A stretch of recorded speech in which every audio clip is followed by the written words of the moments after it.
Look what Willis went and done. He went and bought him a 93 Camaro. He's got this 73, ain't it? 73 Le Mans. Yeah, 73.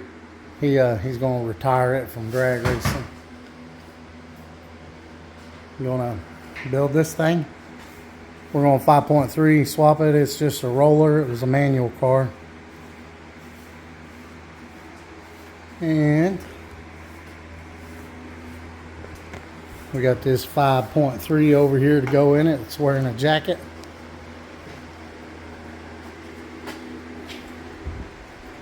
It's going to run like a sloppy stage 2 cam. And this one right here.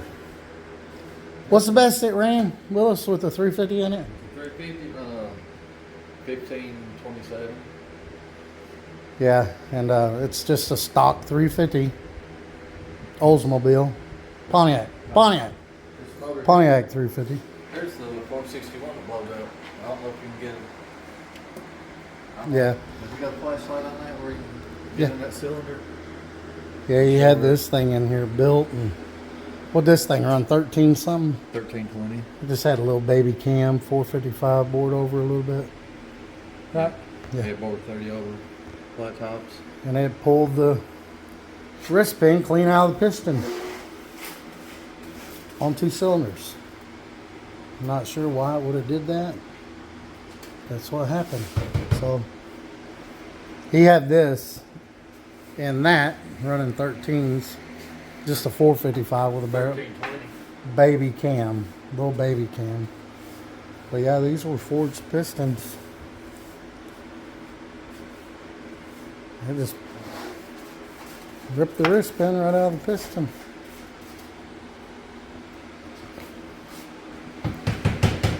But he picked that car up for $300. It's pretty nice. And he picked the 5.3 up for how much you got in that? $400. $400. And then he bought a LS1K member, rack and pinion. How much was that? It was $300 for the K member with the rack and pinion and everything, and then I got the alternator and all the brackets and a few other things for $300. And the K member's complete. It's got everything: rotors, calipers, rack and pinion. Where's that at? Oh, you set it over here. Goes in front of the car. And then he bought valve springs, push rods. You want to run the sloppy stage 2 cam. And then Got good aftermarket shocks too in front, new, just about brand new yeah. shocks, motor mounts, stands, everything. Yeah, got a good deal on that. Then he bought the sloppy stage 2 cam. How much? So we need some gaskets, head bolts, a transmission, and a transmission cross member. Yeah. And What else? lifters and lifters. And that's all. And a shifter. And so far, we've only got what? You got 1,100 in it, right? Total of $6. Yeah, around $1,100 so far. Yep, $1,100 so far. So we'll probably get this done. I don't know, less than $2,000, right? Depends on the transmission and converter and stuff. Whether Transmission, gasket, converter. I'd say 1,500 will. Might do it. 2,500 will kill it. Cause I got to buy a shifter, cable, starter. I mean, there's a lot of small stuff. And then headers. And unless I run the manifolds, I don't know. I might run the manifolds. So he might have. I'll have less than 2,500 in a turnkey 11-second car. I'm hoping. Yeah, it should run. It should have run at least low 12s, maybe even high 11s, for $2,500. I can't believe he got that car for $300. Had a clear title and everything. It's got full interior, good interior. It's not broke up. Yeah. Nothing like that. No cuts in the seats. How that intake too. Oh, and he bought an LS1 intake. $200 complete. And the dash don't have a bunch of cracks in it. I mean, it does. That's expected. But it's not that bad. Yeah, you got that for $200. It's got the injectors and everything on it. Got 2 brand new tires on the back. Tires on the back are brand new. Got the Super Sport rims on it. Yep, Super Sport rims. That was a steal right there. He already got the title switched over and everything. We got a deal on that LS1 intake. On these cars right here, you don't have very many options on intakes because the cowl comes way out here and goes over the top of the motor, about halfway up the motor, because the motor sets so, engine, motor, whatever you want to call it, sets so far back. But today, we're going to lap some valves. Because what we do is we turn these over and set them nice and even, and then we put transmission fluid or oil or whatever in the combustion chamber and see how long it takes it to leak out. And some of these leaked out a little bit faster than we're comfortable with, so we're going to lap the valves and put the BTR 660 valve springs on it, which is a little bit much for the sloppy stage 2 cam, but if he ever wants to upgrade the cam later, he won't have to worry about springs. Is that right, Willis? That's right. But what we're going to do something real quick though. We're going to pop these off, some of these caps off. Probably take the very back one and the very front one off, just to see what the bearings look like. They look good. We're going to retorque them and then send it. Put a new cam in it. Put the cam in it. But we ain't got the cam yet, so lapping valves and valve springs today, but we want to check the bearings, see what they look like. The rod bearings are usually the ones that get it before the main bearings do, so if the rod bearings look good, we're just going to send it. We're only going to check maybe the front one and the back one. And then I've showed Austin's 3rd gen on the channel a few times. He was going to do naturally aspirated. Then he changed his mind and he put twin turbos on it. It's got twin turbos on it now. I'll drop a picture in right now. But he's going to have to get bigger injectors and bigger fuel pump. He had someone put the turbo kit in for him. But he's going to get more fuel pump and injectors to handle that boost. And we'll probably tune on that once he gets all that done. But yeah, we'll definitely keep y'all updated on that. 3rd gen, the 3rd gen Austin's doing is just like a slow progress thing. We'll actually probably get Willis's car running before then, and probably even TJ. TJ's, if y'all want to follow his channel, TJ Boyd Racing. I'll throw a picture of his channel right here. And then, yeah, he's going to boost one of his S10s. Not sure which one he wants to do yet, but there's the bearing. It's got a little bit of wear in it, but not too bad. Right there in the middle.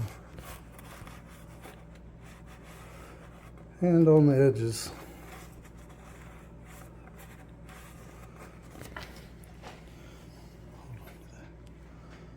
See.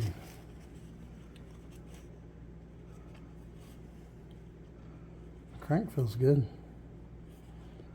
See, personally, let's turn some light on.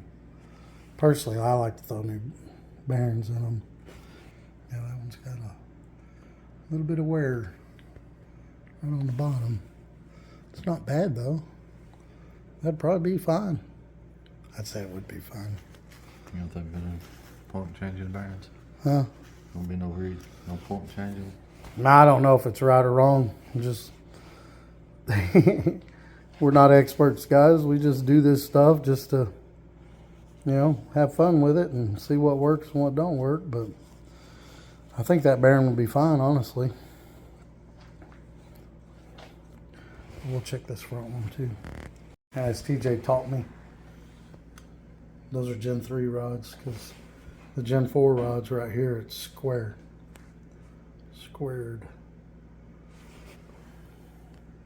Plus, if you take them out, you'll feel a divot on one side. A little divot sticking out, and this don't have that.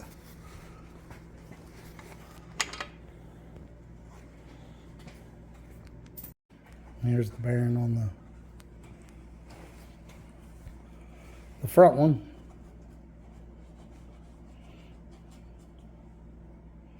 Not too bad.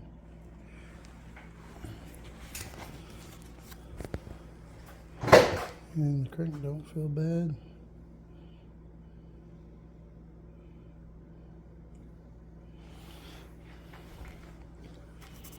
I'd say they'd be fine with us. Personally, I like to replace them, but I mean, is what it is. Can you replace just the rod bearings? Huh? Can you replace just the rod bearings, or you need the crank too? No. You can replace just the rod bearings if you wanted. Well, I mean, And we can look at the man bearings if you wanted. They don't cost that much, do they? Yeah, like $35. Wow. Hell, for $35, I'd do a replacement. Yeah, on mine and Chris's motor, if you guys follow the channel, I did a 6.0 and a 5.3. And the 5.3 with a turbo, it runs low sixes in the eighth. And then the 6.0, it run a 607 on just 13 pounds of boost. And that turbo, I'd say, goes up to about 25 pounds. We've yet to see how fast it'll really go, but I take them apart and I change all the bearings. I gap the rings for turbo. He's going to run naturally aspirated, so we're not going to gap the rings, but yeah. I don't even have the crank turned or polished or nothing. I just throw new bearings in them. Just because some people don't even do that. They just send them. But, you know, there is the point. Should you throw new bearings on a crankshaft that's not turned or polished? But I've been doing it and it's worked good for me. So I don't know. Again, we're not experts. We just fool around with these and see what we can get away with. Yeah. Let me see one of them rod bolts. There's two different designs and they're torqued different.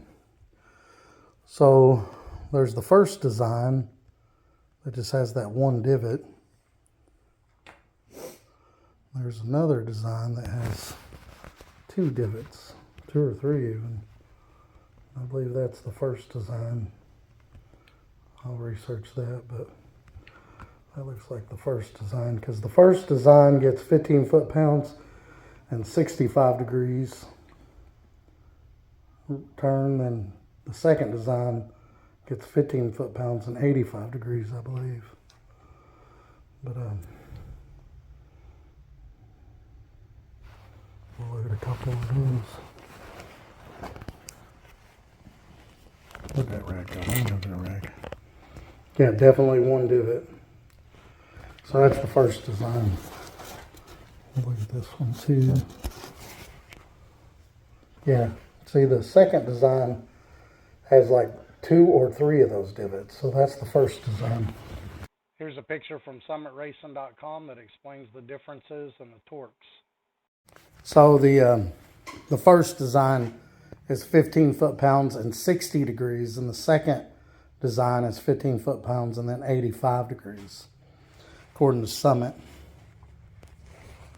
And we reuse the rod bolts. As far as I know, the rod bolts and the crank bolts are not torque to yield, I'm told.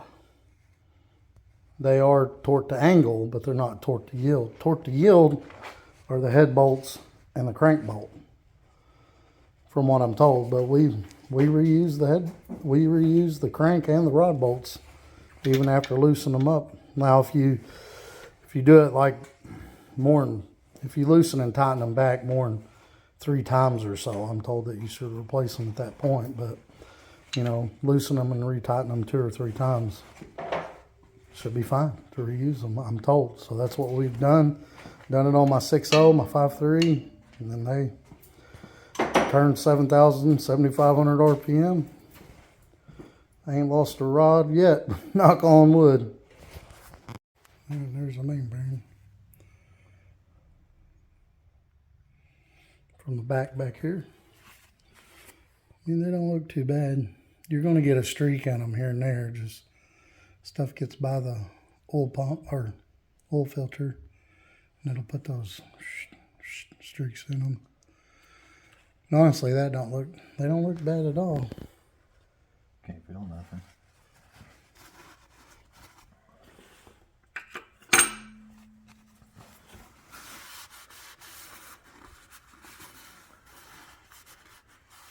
But you can also, the main thing is, it's fun bearing. And usually you can shake these rod caps. And they should move just a little. If they move a whole bunch, there's something bad wrong. They should move that little bit. See?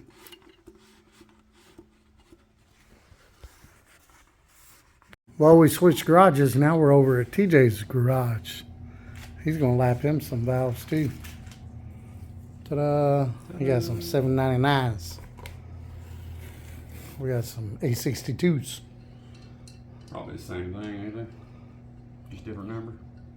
No, they're different. Same thing but different. The 706s and 862s are the same. I know that, like figuratively. The 799s, I thought they were like the 243s. They are. But they're still both 5.3 head. Yeah. All right, we're gonna break these locks from the retainer. Yeah, that'll work. So I'm just gonna smack it with a hammer. I like to put a socket that'll fit around What size socket you need, Whistle? fit around this, but not hit the locks and smack on it. But this should work. It just helps break them loose. Sometimes those locks get stuck on the retainer, and instead of all that coming apart like it should, it'll go down with the valve. But if you get a socket that'll fit over it like that, sometimes if you smack it hard enough, it'll all come apart anyway. But yeah, I don't hit it real hard. I got a few videos doing this, but we'll do it again. But yeah, I set that tool on there right there. Screw this all the way down in there like that right here. And screw it down there like that right there. Tighten her up like that right there. Should have brought my magnet. Magnet makes this way easier. About to get a screwdriver. Oh, there they go. Take them locks off like that right there. This is where a magnet comes in handy, because you can stick a magnet down in there and it'll pull the other one out like that right there. We already got that. And loosen this up right here. Okay.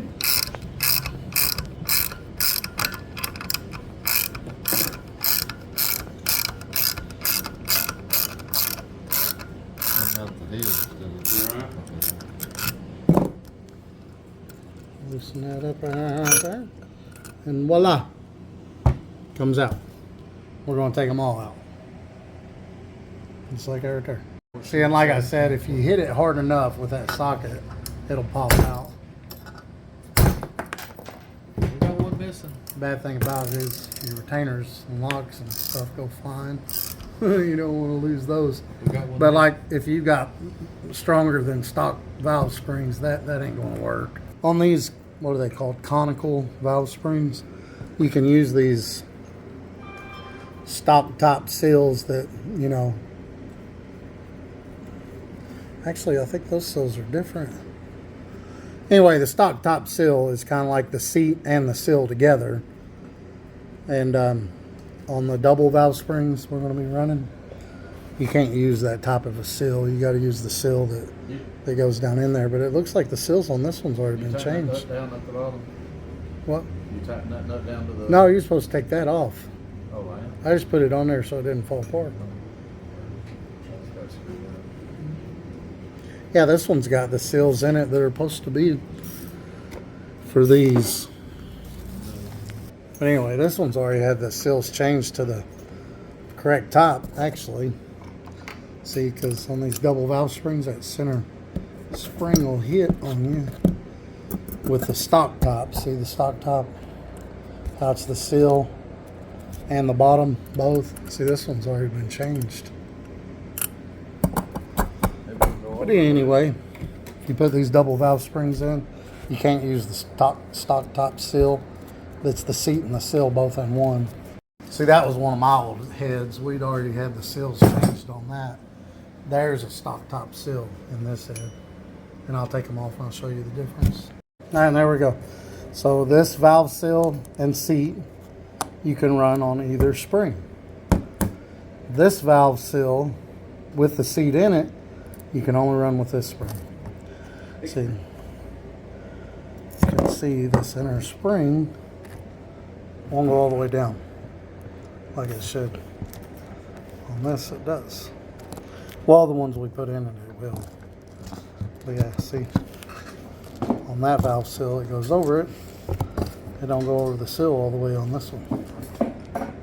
All right, I got all the valve seals out of this. I took all the seats and everything out. So now I'm going to flip it over. Make sure none of these, you recording me, recording this? Yeah. But don't get these mixed up on the holes. Try to keep those in the same hole they come out of. So when we flip this over, make sure they don't fall out. See, like they're going to try to do. These just pull out. All right, with the head setting flat I'm worried about that. on the ground. So I'm going to put that screwdriver under there. I'm worried about all. All right, and here's what we're starting with. That's what the surface of the valve looks like. That's what the surface of the head looks like. And then on this valve stem seals, or valve guides, let me hold on to this. There we go. You can lift the valve up and try to wobble it. Should have 1 to 3 thousandths. Some of these wobble just right on the edge of that, it seems. Now, I know I'm not measuring it, but usually you can feel it. If those wobble really bad, you have to have the valve guides changed. But yeah, it's usually going to wobble this way. See, it wobbles just a hair. I think it'll be all right. We're going to send it. All right, we took some of that stuff right there, put it on the valve seat just like that right there, and we'll drop her back down in there. Then we'll take both hands like we're trying to start a fire. And do that number right there. There's after. I wiped it off, make sure there ain't no big pits.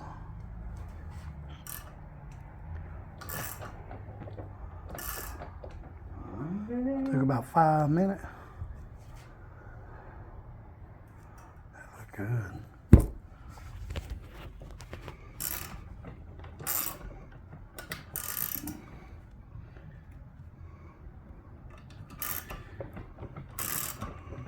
Yes, sir.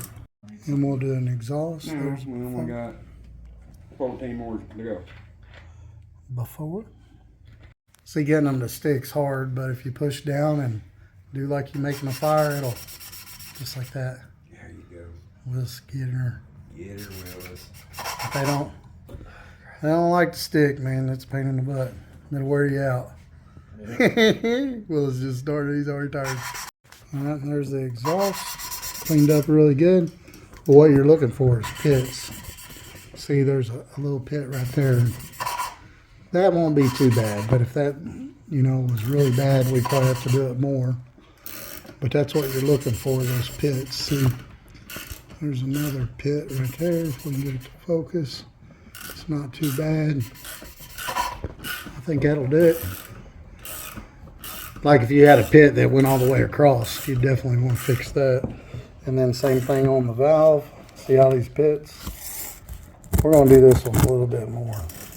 See those pits? That's what causes it to leak, especially if the pit goes all the way across.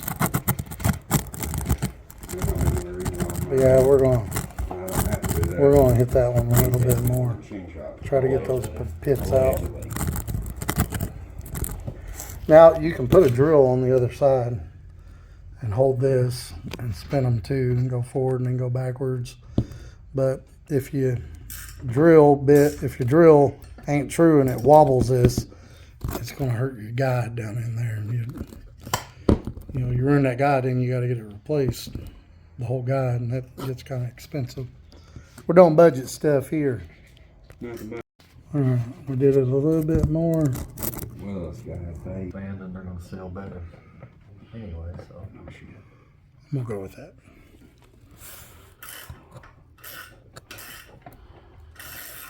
I think you're being more. Well, we had to change the plans. I tried the drill on one. TJ's drill spins really true. And that didn't take no time at all. T-Walk. Yeah. T-Walk for the win. Poor Willis been over there working on the same valve 45, for an hour. 35 minutes. Oh yeah, that ain't bad. Is that pretty good? It's pretty good. Could be better. Do it a little more, another round. Yeah, we're going to use the drill since the drill spins true. It don't take a few seconds with the drill. Look, I did this valve a little bit. Y'all come to the middle. It's bad. Look how bad this one is. See, that's bad. No, it's not here, So we're going to have to... See, and I already did it a little bit. It's still bad. That's the pitting I'm talking about right there. You ordered just one? See what the seat looks like. but. Yeah, pretty bad too. I paid $80 for 2 of them. That's the pitting we're talking about. All right, this one was rough. We used the drill on it, but it's a lot better than it was. Pits ain't all the way across anymore, so we're gonna call that good. See, that's a pretty bad spot there. But as long as the pits don't go all the way across. They're like $50 higher if you get the titanium. Yeah, we'll go one more time with that one. We'll go one more time. All right, here we go, guys. We got them all lapped, all good. I cleaned this surface right here, and then we got the spring locators. We're gonna go ahead and drop those in first. Spring locator. Looks like that there. And they go on flat side down, the ledge part up. I mean, 99%. Just like that. And then we got the valve stem seal. We're gonna put those on next. And on these right here, they make a special tool for this, but we're just gonna use a socket. And the thing is, you gotta use a socket that's big enough that the socket is not gonna hit that spring. Because if it hits that spring, it will ruin it. And we're gonna use that one. As you can see, it fits over the spring.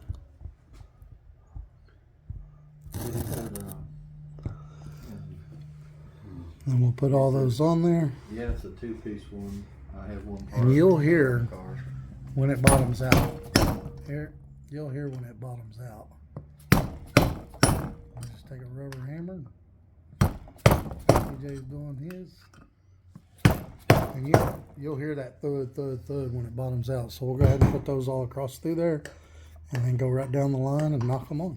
And when you put those valve seals over there, make sure that you go nice and straight when you go over this groove part. They actually make a straw that goes over there, so this part don't catch on that. But if you go nice and straight over that, it won't catch and hurt it. But they do make a straw you can put over that to put the seal on, so you don't have to worry about that. But I've put many seals on without that straw, no problem.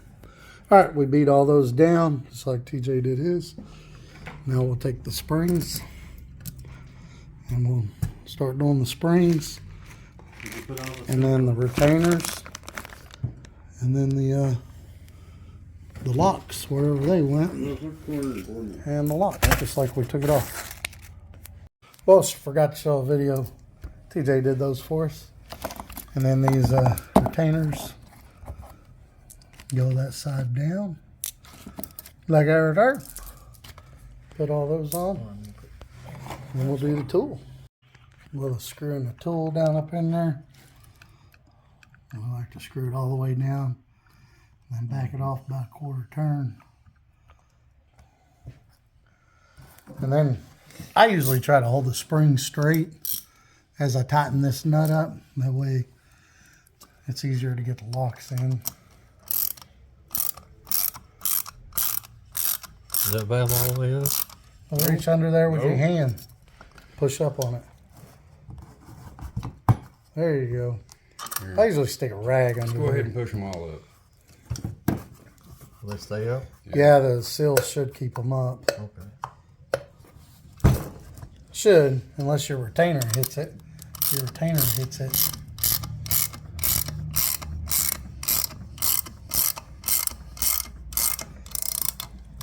Go straight up.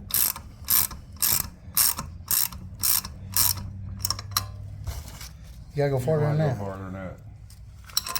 You gotta expose that lip in there. You see that line right there? Yeah. You go figure it out though when you go put the retainer on. There you go. That's probably good. So these retainers, grab me one.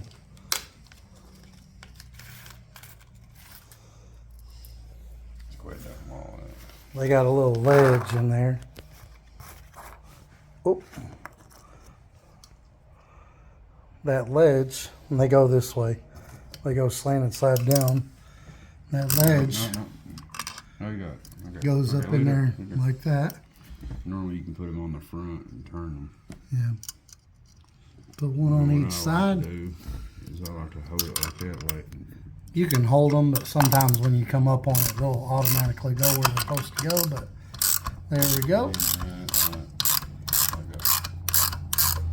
And ta-da! Just like that. Willis just installed his first big valve spring. Yep, yes sir. We'll just do the rest of them. That's going to be it. Willis got some 660 lift A62 heads. Yes. Follow us along, like and subscribe for the build on this 93 Camaro 5.3 swap. What do you think about it, Willis? I don't know. We'll see.